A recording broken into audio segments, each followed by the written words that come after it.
So now let's look at this next company, now this is by the National Institute of Allergy and Infectious Disease, which is the United States government. Rabies-based vaccine, NIAID, and Thomas Jefferson University is in Pennsylvania, are working on a vaccine that uses a genetically engineered version of the rabies virus to protect against rabies and Ebola at the same time.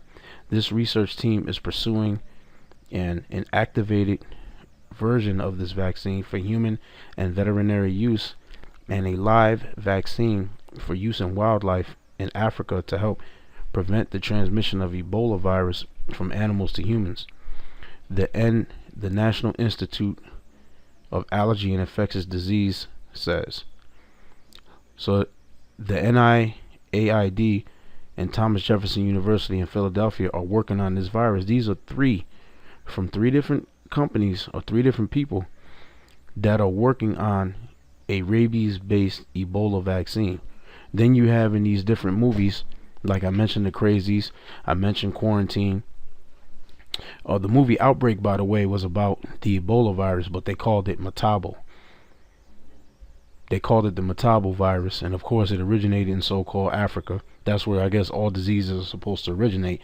That's really the testing ground for the so-called white man to test out his biological agents. He tested out on them Hamites over there, and then he takes it abroad and uses it abroad in the world, wherever. That's usually what they do. Now,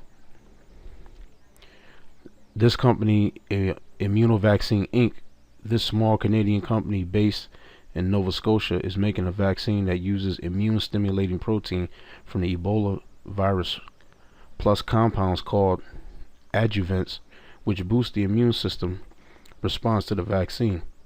The company just started testing the vaccine in monkeys, but says a test in 4 monkeys protected all 4 of them from Ebola. Now, you got 1, 2, 3, 4. You got 5 companies. These 5 main companies that are developing a virus, and there's actually 2 more that are big on the scene. This company, Canada VSV Ebola, which is Canada's National Microbiology Lab, they're developing one. This Maryland-based company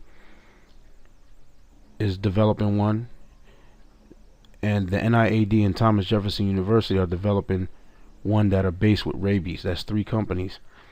Now, in the wake of this, you also had Monsanto.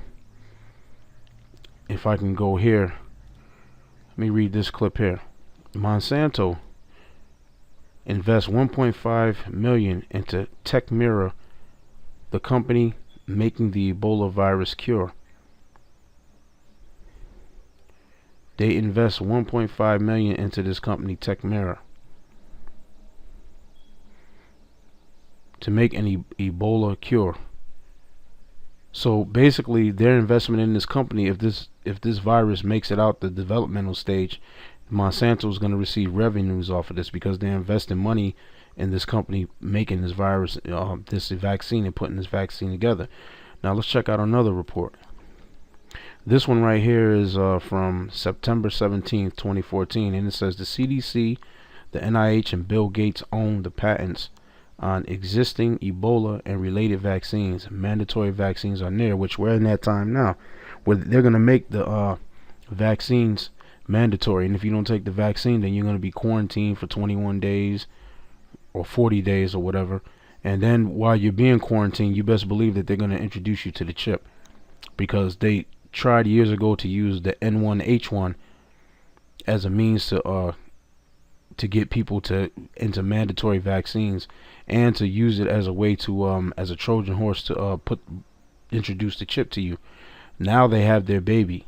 The N1H1 was unsuccessful, but Ebola now, the Ebola scare is very successful, and it looks like this is going to be the Trojan horse for them to introduce the chip. I bet that. Again, the CDC, the National Institute of Health, which is the United States government, and Bill Gates own the patents on existing Ebola and related vaccines. Mandatory vaccines are near, which there's articles about them making vaccines mandatory.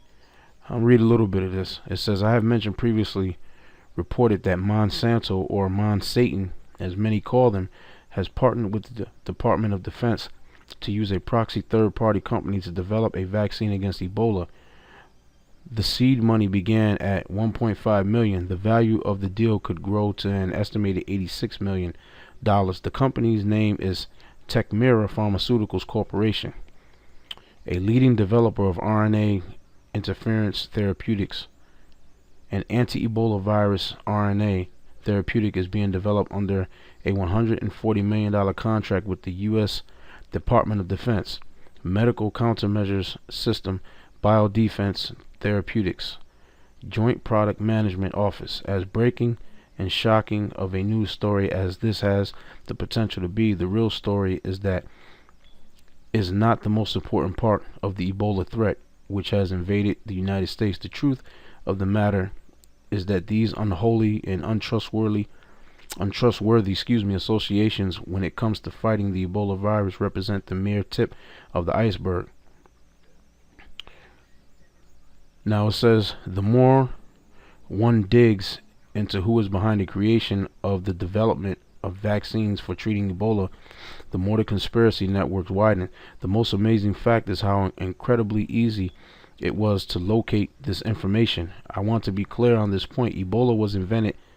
A vaccine for Ebola has existed for 8 to 10 years. Some government-sponsored institutions, as well as some of the global elite, have positioned themselves to profit enormously from the spread of the virus and the development and dissemination of mandatory Ebola vaccines and the imposition of total martial law in the process. Here is the proof.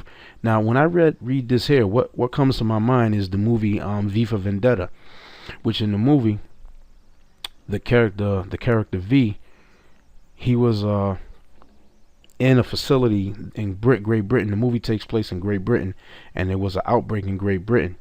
Now, he was basically a captive at a place called Lark Hill, and it was a facility that the government there in Great Britain, as the movie depicts, where they were testing out biological agents on the different people there. Now, his immune system was so strong that no matter what they injected into him or did to him, didn't work. But the other people there, they basically were torturing them, and they were using them as guinea pigs to test out these different bioweapons or whatever that they were working on. He eventually gets free, burns down the lab, and then he goes around one by one, taking out each one of the people that were important players at the Lark Hill facility. So then the police officer who was investigating the whole situation of these different people being killed by this guy, he says to the guy, he says, I'm going to ask you a question. He said, what if the government infected people with a virus and then brought out a cure and made millions of dollars off the cure? He said, would you really want to know?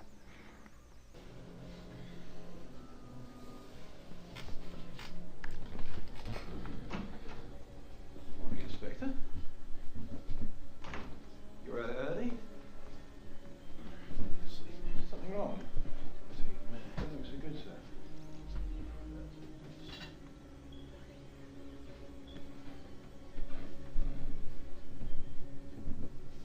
I want to ask a question, Dominic. I don't care if you answer me or not. I just want to say this aloud. And I need to know that this question will not leave this office. Yeah, of course, Inspector. Of course, because of the terrorists. No. What is it, Chief? What's going on? The question I want to ask is about St. Mary's and Three Waters. The question that's kept me up for the last 24 hours. The question I have to ask is, what if the worst, most horrifying biological attack in this country's history was not the work of religious extremists? Well, I don't understand. We know it was. They were caught. They confessed. And they were executed, I know.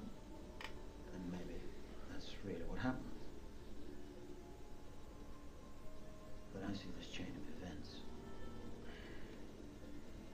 incidences. And I have to ask, what if that isn't what happened? What if someone else unleashed that virus? What if someone else killed all those people?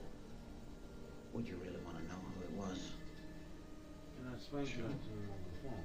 Even if it was someone working for this I'm not government? gonna take the chance. I'm gonna leave the truck here. This guy's gonna come If in our free own because he called me government back was again. responsible Again. for what happened Then he to called me Mary back at 8:30 at night. and three Maybe waters. he got home and started drinking. I'm like, what? If our own government was responsible for the deaths of almost 100,000 people, would you really want to know? And now that's in the movie V for Vendetta. That's basically what I'm reading right here. That's basically what I'm reading right here in this article. The CDC, which is in Atlanta, the NIH, which is the National Institute of Health, which that's the United States government. Bill Gates owned patents on existing Ebola and related vaccines. Mandatory vaccines in there.